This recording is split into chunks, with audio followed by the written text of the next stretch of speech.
کسی نے کہا کہ نماز با جماعت کی اہمیت بتائیے.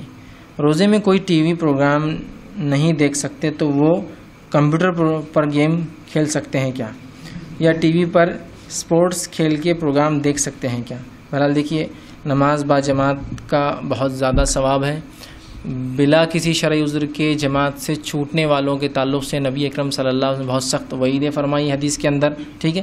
اور جو شخص بلا وجہ جماعت کو چھوڑتا ہے وہ 27 درجے ثواب کم پاتا ہے, یاد رکھیے, جماعت کے ثواب کے مقابلے میں. تو ہم بلا شرعی عذر کی جماعت نہ چھوڑیں اور اس کے بہت سارے ثواب آتے ہیں. اب رہا مسئلہ کہ رمضان میں ٹی وی کے بدلے کمپیوٹر گیمز کھیلنا, تو یہ تو ایسا ہی ہوا کہ بس رمضان میں روزہ رکھ لیا, ایک مشقت اور محنت ہم پہ ڈال دی گئی بوجھ. اب اس بوجھ میں ہم کچھ نہ کچھ ٹائم پاس تو کریں گے. بہت سے لوگ رمضان آتا ہے تو انٹرنیٹ کنیکشنز تھوڑے ہائی اسپیڈ لے لیتے ہیں, اس لیے کہ پھر کیا بولیں گے اس کو, ملٹی پلیئر گیمنگ چلتے رہیں گی رات بھر دن بھر, تو اس میں نیند گزر جائیں گے. کچھ لوگ ہوتے ہیں جو رمضان میں رات بھر جاگتے ہیں, ٹھیک ہے, عبادت کے لیے کوئی جاگے, ضرورت ہے جاگے, لیکن اس کے بعد جو سوتے ہیں تو سیدھا اثر میں اٹھتے ہیں, پھر ظہر نہیں پڑھتے ہیں, اثر میں اٹھتے ہیں اور اثر میں اٹھ کے پھر وہ کیا اور پھر رات بھر جاگتے ہیں اور پھر اسی طرح سے معمول ہوتا ہے. تو ان کے لیے بس رمضان ایک ایسا مہینہ ہے, سب روزہ رکھ رہے ہیں, ہم کو بھی رکھنا ہے, بس گزارنا ہے اور چل رہا ہے. نہیں, رمضان اور غیر رمضان کبھی بھی با جماعت نماز کی بڑی فضیلت ہے.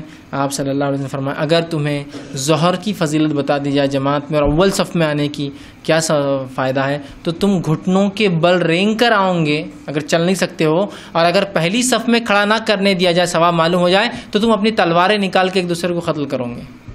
اگر کسی کو بتا دیا ظہر کی نماز کا کیا ثواب ہے, پہلی جماعت رکعت میں پڑھنا, مطلب پہلی صف میں پڑھنا اور جماعت کے ساتھ پڑھنا, تو بیمار آدمی بھی ہو تو گھٹنے کے بل چل کے آئیں گا, اور ثواب معلوم ہو جائے تو مسجد میں تلواریں نکل جائیں گی کہ ممی کو پڑھنا ہے پہلی صف کے اندر.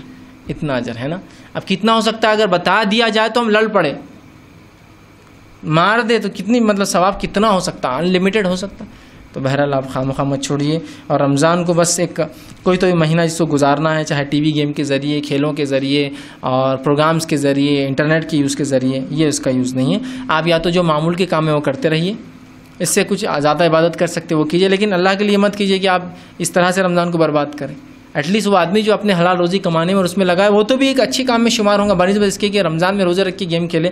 تقوی حاصل کرنے کے مہینے میں تو آپ جو ہے جس کو ہم کہیں گے اور اس مہینے کو ضائع کرنے والے بن رہے ہیں. تو بہرحال یہ سب درست نہیں, اور میں جانتا ہوں بہت سے لوگ اس طرح سے کرتے ہیں حرکت. ٹی وی ہو گیا, انٹرنیٹ ہو گیا, گیمز ہو گیا, رات بھر جاگنا اور دن میں سونا. عبادت کے لیے جاگنا ٹھیک ہے, لیکن خواہ جاگنا اور ظہر چھوڑ دیتے ہیں, سیدھا سر میں اٹھتے ہیں اور کوئی روزہ محسوس نہیں ہوتا ان کو. کیا روزہ محسوس ہوں گا جب آدمی سو جائے, اور کیا انسان میں تقویت آئیں گی, اور کیا اس کو پتہ چلے گا کہ کام کاج کرتے ہوئے روزہ رکھنے سے بھوک لگتی ہے, کیا غریبوں پر گزرتی ہوں گی جن کے پاس کھانا نہیں ہوتا ہوگا. ایک احساس بھی تو ہوتا ہے نا بھوک کے ذریعے انسان کو, کہ غریب لوگ جن کو کھانا نہیں کیسی زندگی گزارتے ہوں گے. وہ تو بالکل آرام سے, بس رمضان بولے تو وہ سونے اور روزے رکھنے کا مہینہ ہوگا, جاگنا اور سونا, اور اس کے علاوہ کچھ نہیں. تو بہرحال اس معاملے میں احتیاط کریں اور رمضان کے حقیقی فائدہ اٹھانے کی ہم جو ہے کوشش کریں.